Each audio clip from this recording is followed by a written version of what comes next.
Sara, hoje eu vou ensinar um pouco da fitoenergética, vou falar um pouco sobre ela e como que a gente pode despertar a fitoenergética das plantas. Hoje a gente vai fazer no chá. A água, ela é um condutor, o Masaru Emoto até explicou muito isso nas suas pesquisas, fotografando as moléculas de água. Quando a gente coloca um pensamento em cima, quando a gente coloca uma intenção. E aí hoje, o que que a gente vai fazer? Todas as plantas, elas têm uma vibração, ela tem os seus elementais. Então, quando a gente vibra essa planta, né, dentro do nosso chá, a gente desperta a fitoenergética. E aí, dessa forma, a gente consegue fazer com que as propriedades terapêuticas dessa planta específica amplie o seu campo vibratório, e aí ela também em nós acaba ampliando os nossos processos de cura. Cada planta, né, a natureza, ela é muito inteligente, Deus é perfeito, né, que nos deu toda a natureza para nos ajudar nos processos de cura. Então, quando a gente desperta essa cura, a gente consegue absorver melhor as propriedades específicas de cada planta. Então, eu não sei o chá que vocês fizeram aí, eu fiz o do capim-limão. O capim-limão, ele trabalha uma série de propriedades em nós, né? Inclusive relaxamento, acalmar a mente. Ele ajuda muito nos processos também diuréticos, então ele é um diurético também, e ele ajuda naquele momento assim que antecede o sono, para a gente já ir se preparando, atingindo aquelas ondas mais relaxantes, para a gente já ir se preparando para uma boa noite, né? Para dormir. Então, o chá ele já começa nesse caminho, né? Ele ajuda também no sistema circulatório, ele também é muito bom na questão circulatória, principalmente no inverno, onde a gente muitas vezes tem dificuldades, né? Por causa do frio. O chá também aquece, então ele ajuda a gente também a aquecer e a regular o nosso acne, nosso fogo estomacal, dependendo do chá. Lembrando que muitos chás, eles têm cafeína. Então, assim, a gente tem que tomar o cuidado, né? Que tem alguns chás, por exemplo, chá de gengibre não é indicado de noite, né? É, o chá também, o chá preto, né? O mate, não são chás que são indicados para você tomar de noite, porque eles possuem cafeína e aí eles podem estar aumentando ali aquele processo, né, e diminuindo os hormônios que antecedem o sono. Então, ele aumenta a nossa adrenalina, ele aumenta a nossa sensação, né, de ativação, e aí a gente não consegue essa propriedade, né, do relaxamento, do bem-estar. Então, eu convido vocês a pegar o chá de vocês nesse momento.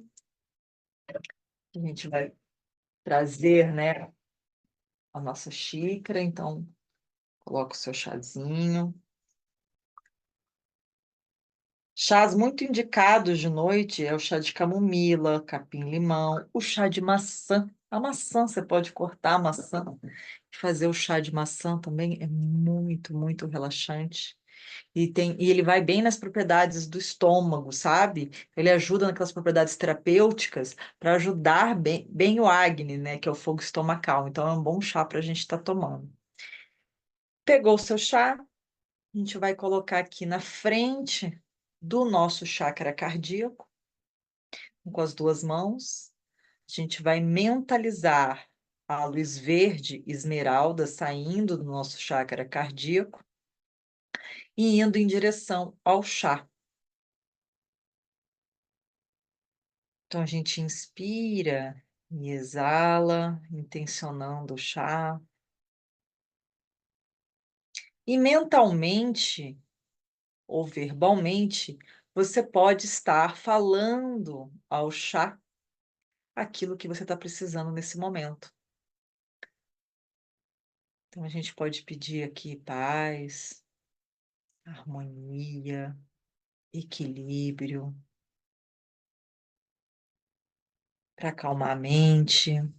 Se a gente estiver com algum problema específico, tô vendo que a Adriana está aí, pede para o chá ir liberando qualquer, né, célula que não esteja sadia, transmutando e transformando em células sadias.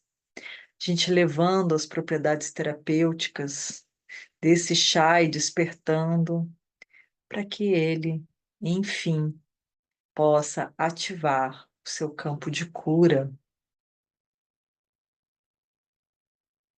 A gente vai sentindo também o aroma do chá e a gente vai agradecendo as propriedades do chá aos elementais que acompanham esse chá para que nos ajude cada vez mais nos nossos processos de cura, ativando o nosso curador. E assim a gente vai, durante a leitura, a gente vai bebericando de pouquinho em pouquinho, agradecendo a oportunidade, agradecendo a Mãe Natureza, e a gente vai agradecendo e pedindo, né, que ele vá fazendo ativação durante aqui a nossa leitura e a gente vai bebericando devagarzinho, tá bom? Então isso já está ativado, você pode fazer isso também com a água, só com a água se você quiser, sem o chá. E aí na água você vai imantando também palavras positivas, a oração, e vai colocando ali que ela se transforma numa água fluidificada. Então a gente também pode estar fazendo isso. Lembrando que como somos, né? E hoje a gente vai falar muito sobre isso, somos filhos, feitos à imagem e semelhança de Deus e de Jesus, né? Então a gente pode e deve despertar esse nosso potencial divino e colocar a nossa mente para trabalhar a nosso favor, porque ela já trabalha tanto no contra que a gente pode fazer com que ela trabalhe também a nosso favor, vibrando para que cada vez mais a gente vá entrando numa frequência melhor, né? Então, eu peço a cada um de vocês que una as palmas das mãos na frente do peito. Quem quiser abrir a câmera, abra a câmera para eu ver vocês, para a gente ter esse momento aqui de interação, de carinho, de troca. Depois, quem quiser colocar perguntas no chat também, estou aqui disponível. Então, a gente une as palmas das mãos na frente do peito. A gente inspira e exala lentamente pelas narinas, deixando as nossas colunas eretas, os nossos pés bem ancorados no chão. Pedimos também a presença dos nossos mentores, das correntes de cura, para que estejam presentes nesse trabalho e que cada um receba dentro do seu merecimento as bênçãos e as intenções aqui pedidas, levando também para os nossos entes queridos, familiares, amigos, essa corrente de cura, de amor, de paz, de equilíbrio, elevando a vibração do nosso planeta, da nossa cidade. Convocamos também a presença do Mestre Jesus para que possamos dar início ao nosso trabalho. Inspira, exala, sentindo essa conexão com o Mestre Jesus, que esteja presente na casa de cada um e que possa ajudar cada um de nós a abrir nossa mente, nosso coração, para que a nossa evolução e o nosso despertar crístico finalmente aconteça. Namastê, gratidão. Então, hoje a gente vai estar adentrando aqui o capítulo 6. Então, a partir de hoje, a gente só vai ter mais 3 encontros da Yoga de Jesus.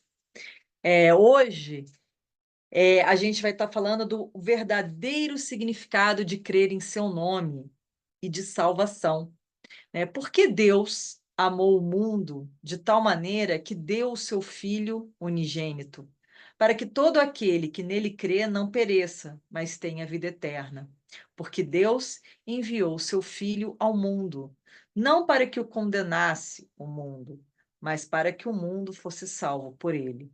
Quem crê nele não é condenado, mas quem não crê já está condenado, porquanto não crê no nome do unigênito Filho de Deus. E a condenação é esta: que a luz veio ao mundo e os homens amaram mais as trevas do que a luz, porque as suas obras eram más. porque todo aquele que faz o mal aborrece a luz e não vem para a luz, para que as suas obras não sejam reprovadas. Mas quem pratica a verdade vem para a luz, a fim de que suas obras sejam manifestas, porque são feitas em Deus. A confusão, João, né? É o apóstolo João que escreve isso.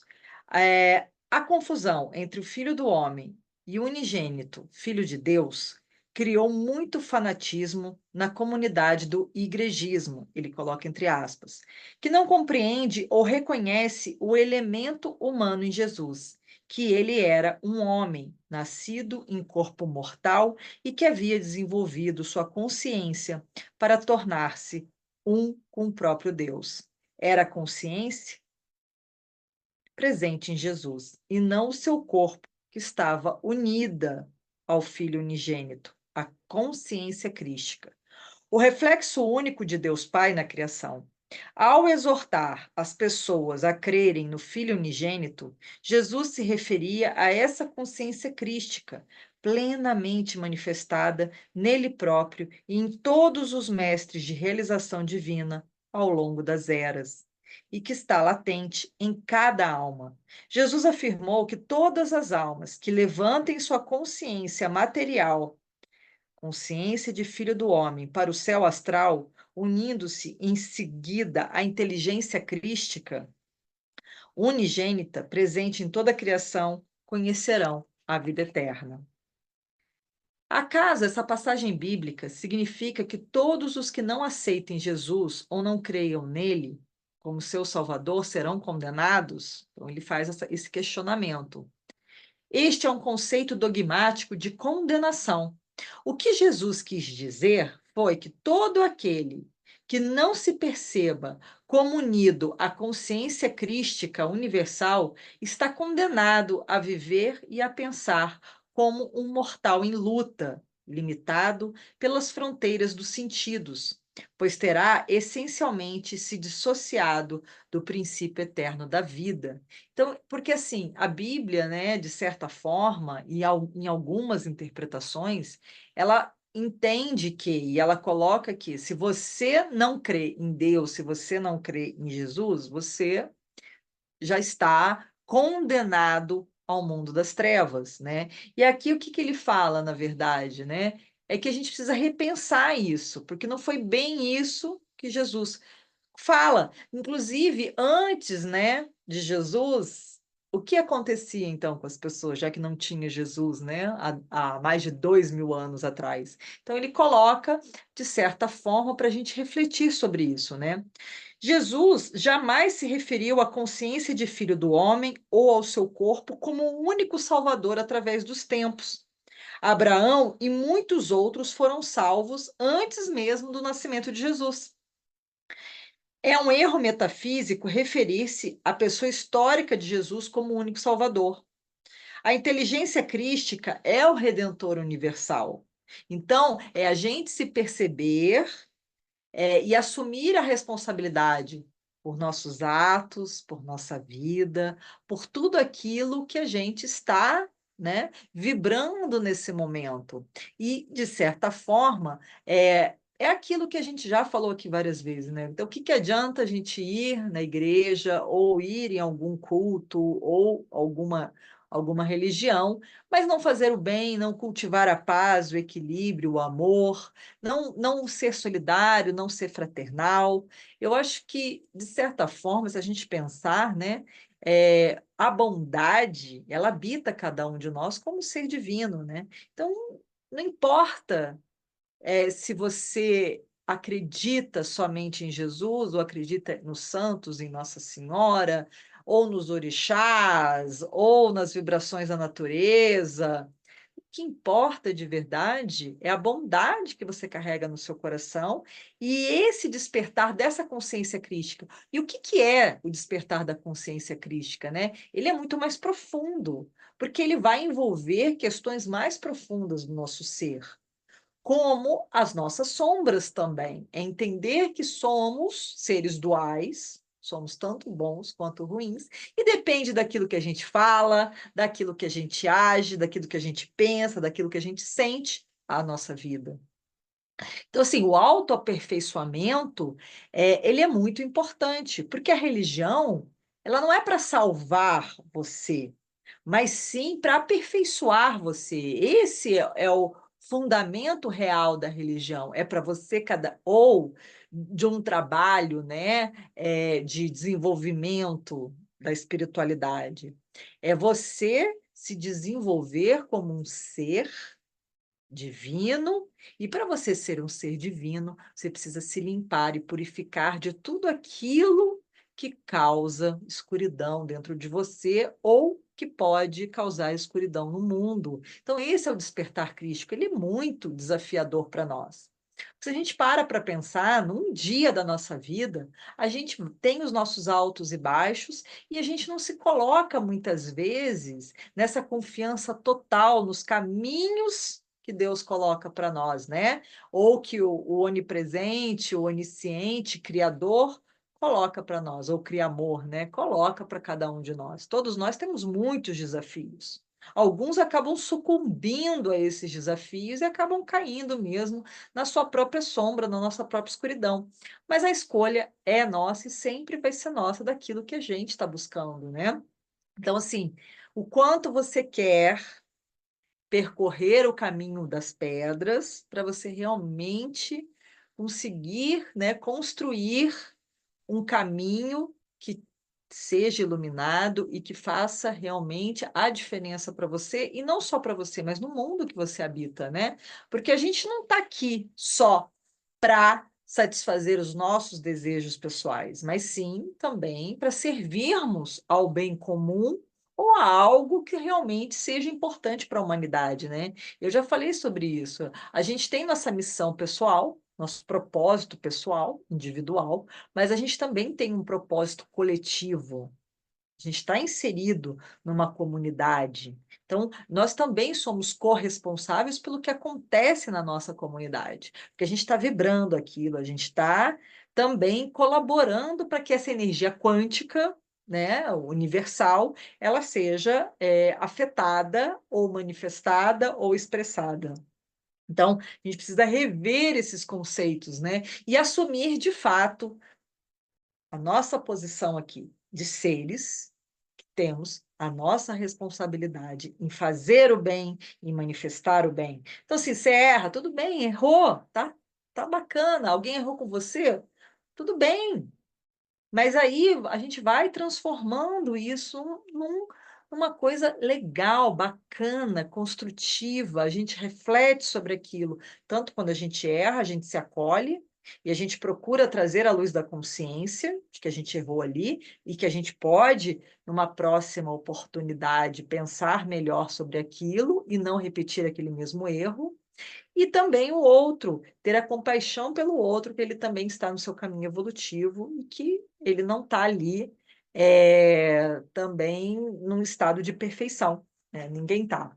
E quando a gente se coloca nesse estado de perfeição, a gente acaba nos afastando do aprendizado. É aí que mora o perigo. Então vamos lá. Jesus disse: quando levantardes o Filho do Homem, então conhecereis quem eu sou. Ele estava ciente do seu corpo físico, permaneceria no plano terreno por pouco tempo. Assim deixou claro àqueles para quem ele era o Salvador que quando o seu corpo, filho do homem, tivesse partido da terra, as pessoas ainda poderiam encontrar Deus e a salvação crendo no Filho unigênito e onipresente. E conhecendo o Jesus, enfatizou que todo aquele que viesse a crer em seu espírito como o Cristo infinito nele personificado, descobriria o caminho para a vida eterna por meio da ciência meditativa, da ascensão interiorizada da consciência. Então, é sempre aqui, né? Para todo aquele que nele crê, não pereça. As formas da natureza mudam, mas a inteligência infinita, imanamente na natureza, permanece sempre inalterável às mutações da ilusão. Uma criança que esteja obstinadamente apegada a um boneco de neve chorará quando o sol se erguer nos céus, desfazendo aquela forma. Assim sofrem os filhos dos homens, que estão apegados ao corpo humano mutável, para que passa através da infância, da juventude, da velhice e da morte. Mas os que se interiorizam, né? E principalmente interiorizam sua força vital e consciência, concentrando-se na centelha interna espiritual da imortalidade, alcançam a percepção do céu, mesmo quando ainda estão sobre a terra, conhecendo a essência transcendente da vida. Não estão sujeitos à dor e ao sofrimento inerentes aos incessantes ciclos de vida e morte.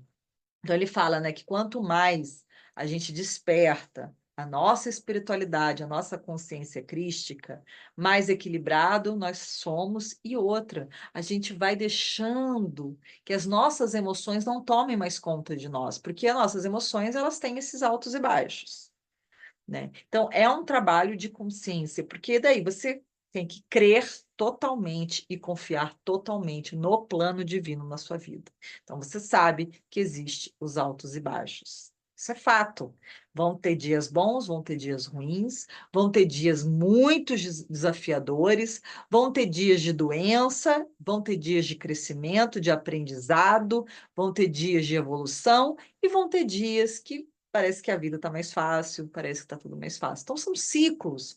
E esses ciclos estão na natureza, né? Então, a gente observa tudo na natureza: as estações, o dia, a noite, tempestades, chuva, tornados, né? Tempo seco, tempo úmido, muito frio, muito calor. Então, mas nada fica ali totalmente restrito àquele momento. Então, não adianta a gente querer se apegar e querer congelar o que a gente passa na vida, porque não dá.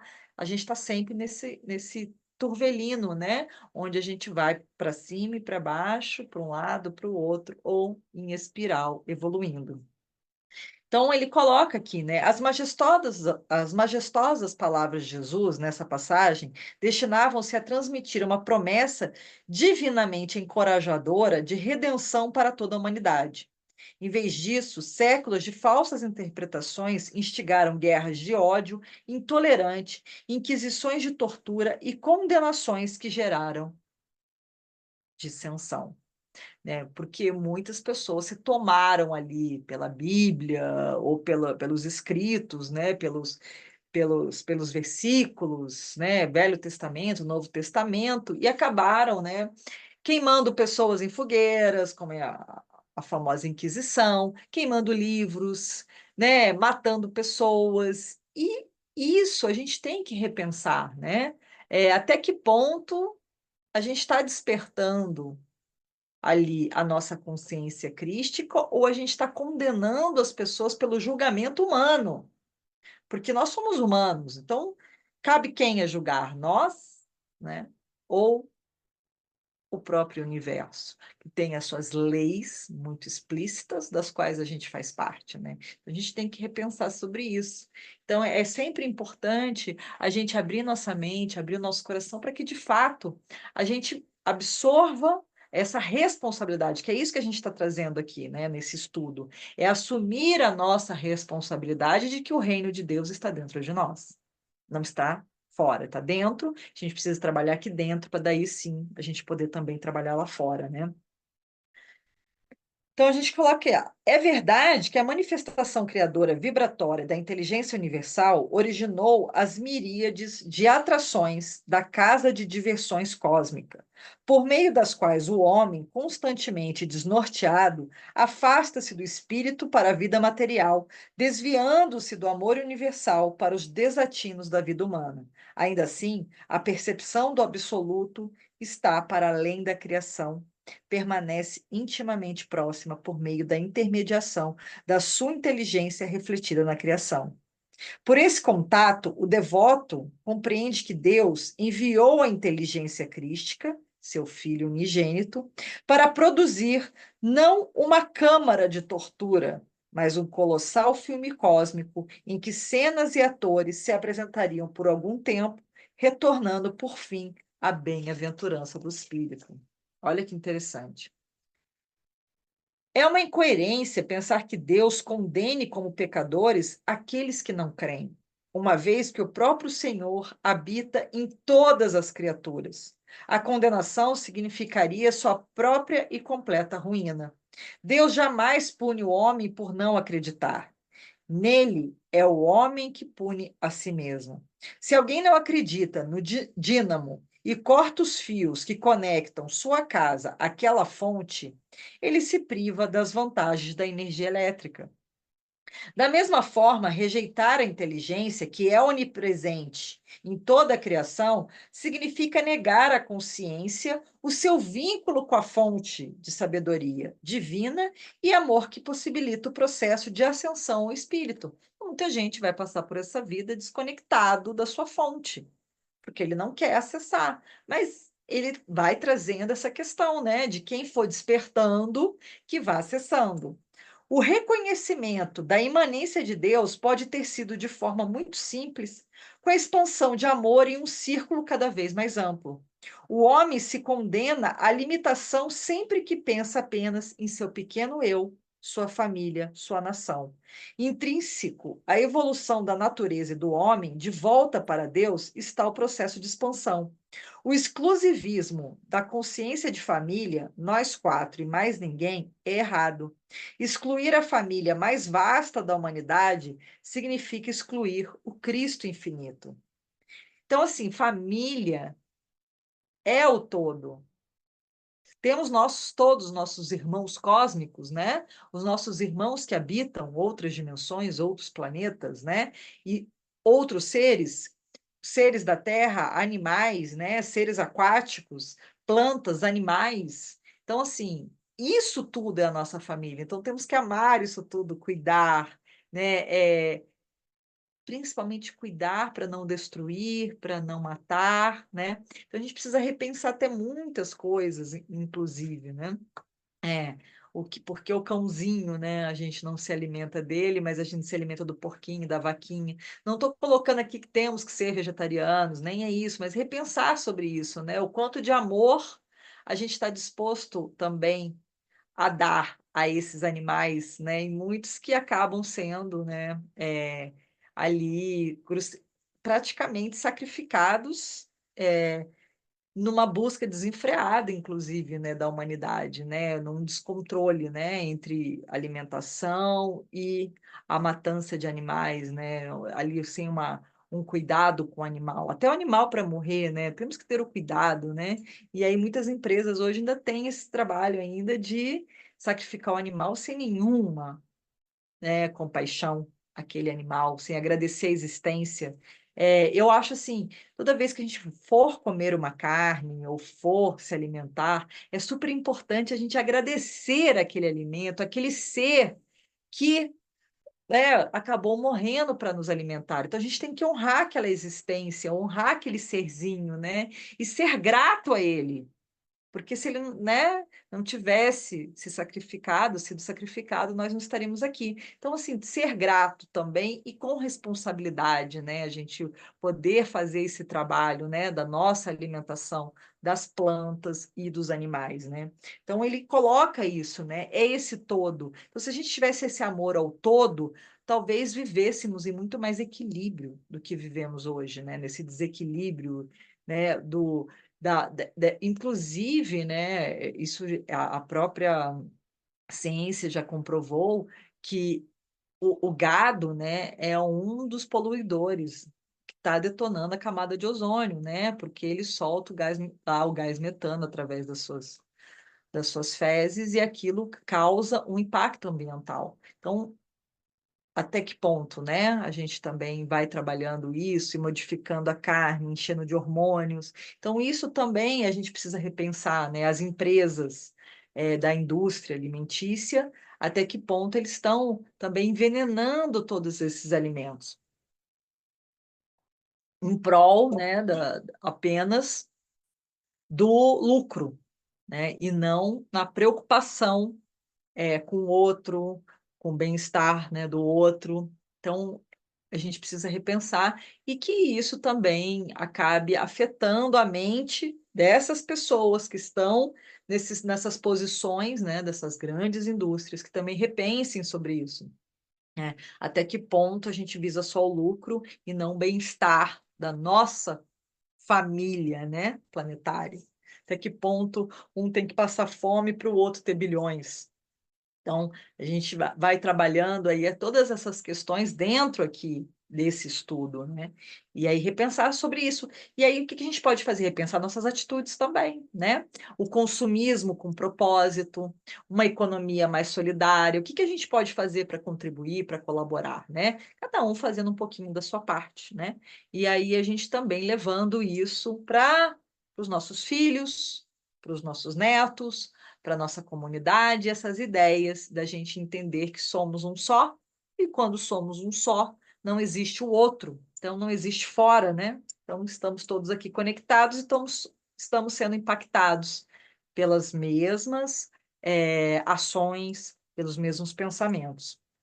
Aí ele coloca aqui: aquele que se desvincula da felicidade, do bem-estar dos outros, já se condenou ao isolar-se do espírito que permeia todas as almas. Pois quem não se expande em amor e serviço ao Deus presente nos outros, desconsidera o poder redentor da conexão com a universalidade, né, de Cristo. Todo ser humano recebeu o poder de fazer o bem. Se ele deixa de utilizar tal atributo, seu nível de evolução espiritual não é muito superior ao egoísmo instintivo do animal. O amor puro nos corações humanos irradia o amor universal de Cristo. Expandir continuamente o círculo do amor significa sintonizar a consciência humana com o Filho unigênito. O amor aos membros da família é o primeiro passo para a expansão do amor que sentimos por nós mesmos, de modo a incluir os que não nos são próximos. Amar todos os seres humanos de qualquer raça ou nacionalidade significa conhecer o amor de Cristo. Deus, como Cristo onipresente, é o único responsável por todas as expressões da vida, de vida, né? O Senhor está pintando o glorioso cenário dos céus e das nuvens sempre cambiantes. Ele está criando altares de sua fragrante beleza nas flores, em tudo, em todos, amigos e inimigos, montanhas, florestas, oceano, ar, a abóbada galáctica, a girar encobrindo a todos. Então, o devoto de Cristo percebe a luz única de Deus em que se fundem todas as matizes. Ele descobre que as miríades de expressão dessa luz única, que frequentemente parecem caóticas, em conflitos e contradições, foram criados pela inteligência de Deus, não para iludir ou afligir os seres humanos, mas para persuadi-los a buscar o infinito de onde emergiram. Aquele que contempla o todo e não parte deles, discerne o propósito da criação. Todos nós, sem exceção, nos movemos inexoravelmente rumo à salvação universal. Todos os rios dirigem-se para o oceano, os rios de nossa vida dirigem-se para Deus. Olha que bonito isso, né? Então, quer dizer, você querendo ou não, você lutando ou não, todos nós estamos indo em direção a Deus. A evolução, seja da humanidade, seja pessoal, seja coletiva, evolução mental dos animais. Você vê que todo o nosso planeta ele está em evolução. Se a gente pegar aí uma coisa simples, Miriam, será que está no mesmo? Pega 100 anos atrás, 30, não precisa ir muito longe, 1980, 1990 para 2024. Olha quantas mudanças a gente já teve em um curto espaço de tempo. E você vê que as coisas estão acelerando cada vez mais, né? A gente pegou aí uma era de fita cassete, CDs, né? VHS, videocassete. E hoje, você vê, na palma da nossa mão, a gente consegue assistir filmes hoje. Se falasse para você há 30 anos atrás que você assistiria filmes gratuitos, não precisaria ir numa locadora há 30 anos atrás, você acreditaria? Mas está acontecendo. Então, quer dizer, tudo está em evolução. Nós estamos em evolução. Se você for pensar, você não é mais a pessoa que você era 2, 3 anos atrás. Então, essas mudanças, elas são inevitáveis. A diferença é se você está consciente do processo ou não. Quanto mais consciente você está do seu ser divino, você está da sua consciência crística, melhores escolhas você vai fazer, mais você vai confiar no plano divino, mais você vai cuidar do seu templo sagrado, cuidar das suas emoções, cuidar do seu lar, cuidar do seu entorno, cuidar do todo. Então, essa é a diferença do estar desperto e do estar adormecido, vivendo no piloto automático da vida, achando que a vida é só comer, beber, pagar conta e dormir, né? Tem gente que vive essa vida adormecido no piloto automático. Mas quem já experimentou o contato com Deus, com o divino, com o seu eu divino, com essa experiência cósmica de estarmos aqui, nesse momento, aqui e agora, é uma bênção. É uma bênção a gente estar aqui falando sobre isso, a gente está aqui, sabe, discutindo, abrindo a nossa mente, porque quando a gente se abre a esse todo, a essa consciência, o universo também está olhando por nós. Olha, eles estão ali, eles estão dedicando o tempo deles para fazer esse estudo, para fazer essa purificação, para esse despertar dessa consciência. Então, também é olhado, né, esse nosso merecimento de receber essas informações tão especiais que podem mudar a nossa vida por completo. A gente está aqui, né, a gente entra com uma energia, às vezes, down, e a gente sai com uma energia muito boa, porque estamos sendo tocados por essa divindade que habitamos, né? Então ele coloca aqui, ó: quem se concentra em uma onda isolada de vida terá de sofrer, pois essa onda é instável e não perdurará. Isso é o que Jesus quis dizer com o condenado. O homem que é um prisioneiro do corpo cria sua própria condenação ao isolar-se de Deus, porque ele vive no sofrimento, no desespero, no medo, né? Porque ele não está confiando ali no plano divino. A fim de ser salvo, ele precisa restabelecer a percepção de sua inseparável unidade com a imanência divina. Despertando, comendo, trabalhando, sonhando, dormindo, servindo, meditando, cantando, amando divinamente, minha alma sussurra o tempo todo, sem que ninguém ouça: Deus, Deus, Deus. Isso aqui é um trecho do livro que ele tirou, né, do Songs of the Soul, de Paramahansa Yogananda, publicado pela Self Realization Fellowship. Que Yogananda, ele tem muitos livros escritos, e a função dele, né, e a missão dele nesse planeta era ajudar as pessoas na arte do bem viver. A gente vai até falar um pouquinho dele no final do livro. Então, é isso. A cada coisa que você vai falar, você está sussurrando Deus. Lembra? Eu sou a manifestação de Deus em ação, em tudo que eu faço. Olha a responsabilidade, né? Então, a gente vai sendo responsável, corresponsável com todo esse sistema. O Foucault, ele explica isso no livro dele, Microfísica do Poder, como todos nós estamos conectados por fios invisíveis.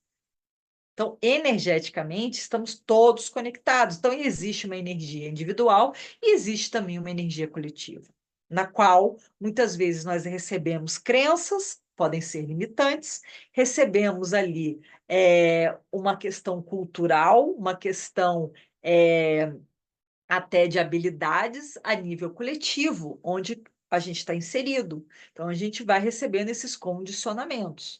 E aí, quando a gente vai despertando o nosso ser crístico, a gente vai acordando nossos dons e aptidões aqui, pessoais, singulares e originais. E cada um tem o seu papel, cada um tem o seu dom, cada um tem a sua aptidão. E aí, quando a gente consegue acessar isso, a gente sim consegue também viver o nosso propósito a nível coletivo, né? E aí ele coloca aqui, ó, as verdades ensinadas por Jesus estavam muito além de da crença cega, que aumenta e diminui sob a influência de pronunciamentos paradoxais de clérigos e céticos. A crença é um estágio inicial do progresso espiritual, necessário para admitir o conceito de Deus. Mas tal conceito tem de ser transformado em convicção, em experiência. Porque a sabedoria é o conhecimento em prática. E não existe o conhecimento do saber, do nosso saber de verdade, sem a prática. Senão ela é só ali um conhecimento, né? Ela ainda não virou uma medicina do autoconhecimento. Ela está no seu estágio inicial, né? Então, e aí ele fala, né, necessário para admitir o conceito de Deus, mas tal conceito tem de ser transformado em convicção e experiência. A crença, ela é o precursor da convicção. É preciso acreditar em algo a fim de se proceder a uma investigação imparcial, que é o que a gente está fazendo aqui. A gente está investigando, estamos estudando, estamos experimentando, estamos praticando. E aí é ali, né, que daí você começou, acreditou, você começou ali a investigação. Mas, se porém alguém se satisfaz apenas com a crença, esta se converte em dogma, estreiteza mental, um impedimento para a verdade e o progresso espiritual. O necessário é cultivar no solo da crença a safra da experiência direta e do contato com Deus. Tal conhecimento incontestável, e não a mera crença, é o que nos salva. Se alguém me diz, crê em Deus, eu lhe pergunto, por que você crê? Como sabe que Deus existe? Se a resposta é baseada em suposições ou conhecimento indireto, eu lhe digo que ele não crê realmente. Para manter uma convicção, é preciso ter premissas que a sustentem. De outra forma, trata-se apenas de um dogma, uma presa fácil para o ceticismo.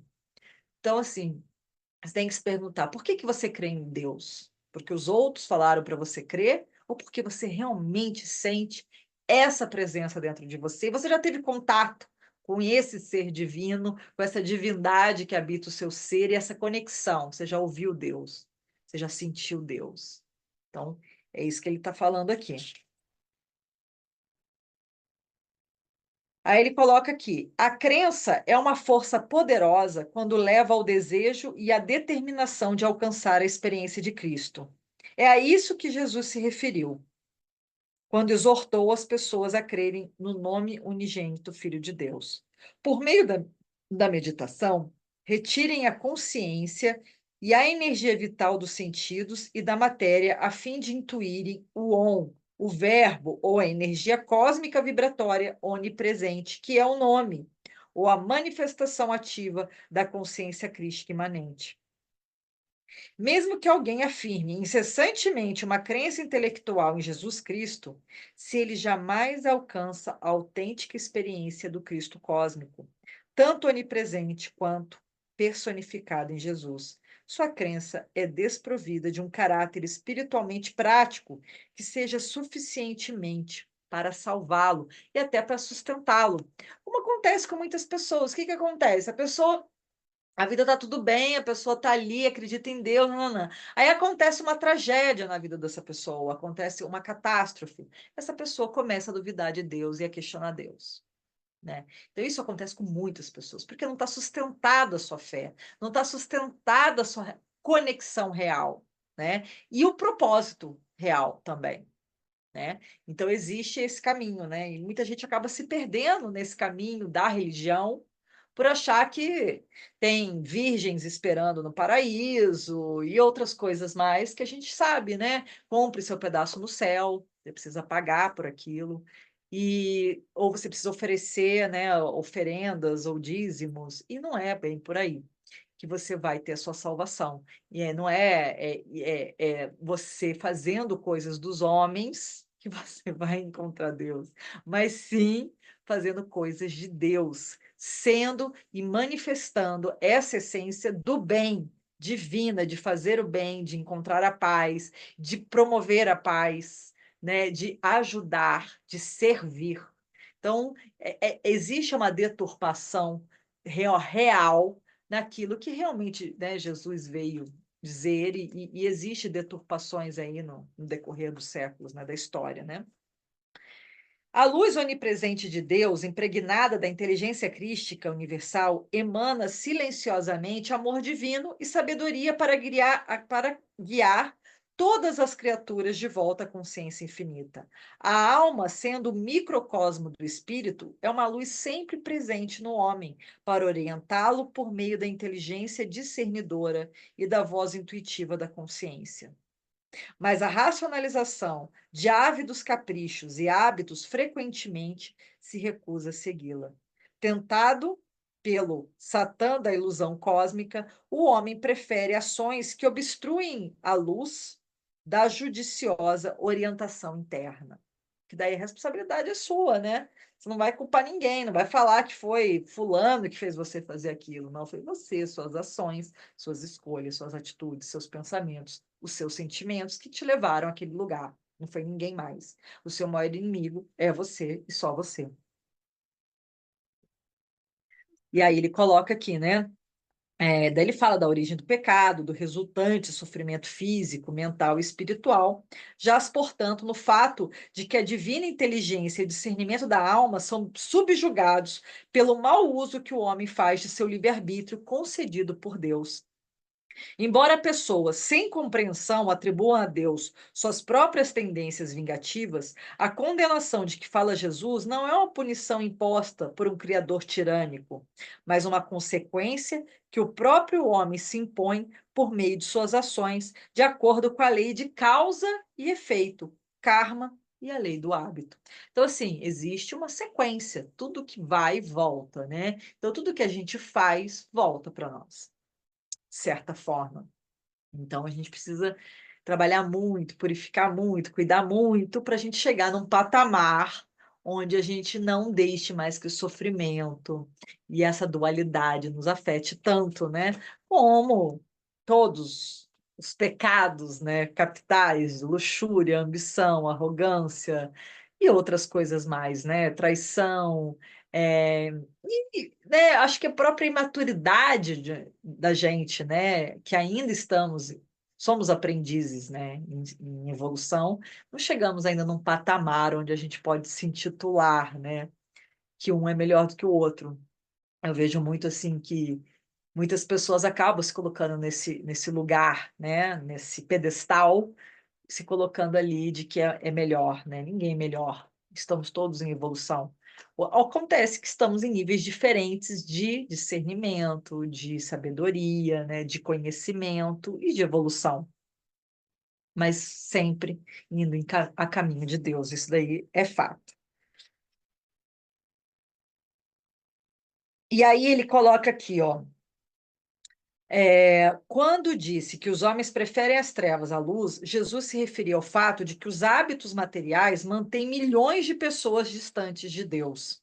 Ele não quis dizer que todos os homens amam as trevas, somente aqueles que não fazem qualquer esforço para resistir às tentações de Satã, que é o mundo de ilusão, né? Tomando em vez disso o caminho fácil que os leva, né, em costa abaixo na montanha dos maus hábitos, tornando-se assim acostumado às trevas da consciência mundana. Ao fecharem as portas, a voz da consciência crística, que sussurra em sua consciência individual, eles se afastam da experiência da alegria infinitamente mais tentadora, que se alcança por meio de bons hábitos, estimulados pela luz orientadora da sabedoria em almas. Hoje é muito mais fácil a gente seguir, né? Se a gente for pensar a nossa sociedade, é muito mais fácil a gente viver no caminho das trevas, no caminho da desilusão, da desesperança, do que a gente viver no caminho dos bons hábitos, dos bons pensamentos, da bondade, até quando a gente é atacado, né, sem motivo aparente, e a gente continuar nesse caminho. Então, a gente precisa ir repensando, né, esse processo, né? Então, Jesus, ele dá essa ênfase que por meio da luz do despertar espiritual, o hábito mortal de preferir as trevas ilusórias na materialidade pode ser banido da consciência humana, com reiterados atos de força de vontade para meditar, regular e profundamente alcança-se o contato bem-aventurado com Deus, que confere suprema satisfação. E é possível trazer de volta à consciência essa alegria a qualquer hora, em qualquer lugar.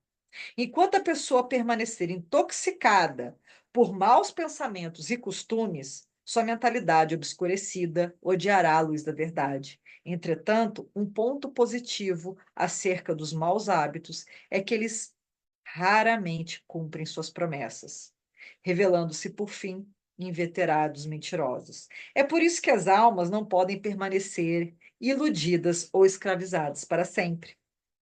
Embora pessoas de maus hábitos demonstrem inicialmente aversão ao pensamento de uma vida melhor, depois de terem seguido maus caminhos o suficiente e atingido o ponto de saciedade, sofrendo bastante pelas consequências, elas se voltam para a luz da sabedoria de Deus em busca de alívio, a despeito de quaisquer maus hábitos que estejam ainda entre entrincheirados e precisem ser vencidos. Ao viverem continuamente em harmonia com a verdade, nessa luz vem então a conhecer a alegria e paz interior que resultam do autocontrole e dos bons hábitos.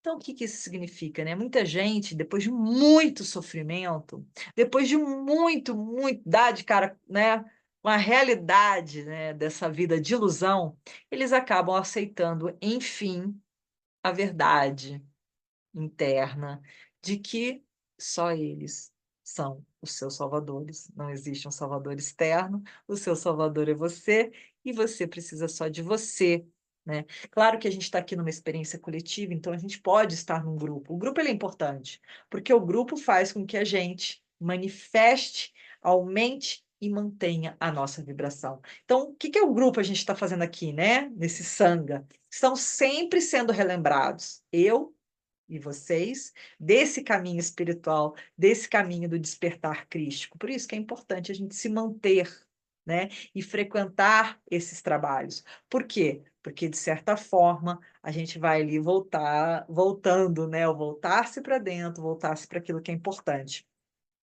E aí, ele traz aqui, né, quem pratica a verdade vem para a luz, a fim de que suas obras sejam manifestas, porque são feitas em Deus. Aquele que busca a Deus, tentando todos os dias modificar algo que não seja positivo em sua natureza, transcende gradualmente suas antigas tendências materialistas impostas pelos hábitos.